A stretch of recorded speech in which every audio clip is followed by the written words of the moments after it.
கச்சத்தீவை இலங்கைக்கு தாரை வார்த்து கொடுத்ததை எதிர்த்து உச்சநீதிமன்றத்தில் தொடரப்பட்ட வழக்கில் வெற்றி பெற்றுவிட்டால் முதலமைச்சர் செல்வி ஜெயலலிதாவுக்கு மக்களிடம் நல்ல பெயர் கிடைத்து விடுமே என்ற காரணத்தினால்தான் கருணாநிதி இப்பிரச்சனையில் முன்னுக்கு பின் முரணாக பேசி வருவதாக உச்சநீதிமன்ற வழக்கறிஞர் தெரிவித்துள்ளார். உச்சநீதிமன்ற வழக்கறிஞர் திரு ராம்சங்கர் இன்று டெல்லியில் செய்தியாளர்களுக்கு பேட்டியளித்த போது இதனை தெரிவித்தார்.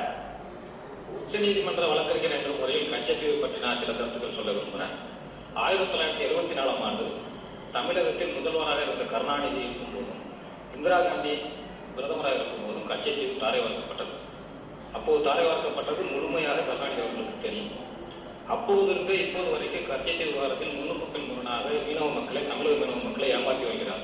அப்போதும் சரி இப்போதும் சரி தனது பதவிக்காக மட்டுமே மத்திய அரசை நாடக்கூடிய கருணாநிதி கச்சத்தீவு விவகாரத்தில் இன்று வரை தமிழக மக்கள் மீனவர்களுக்கு எதிராகத்தான் செயல்பட்டு வருகிறார்.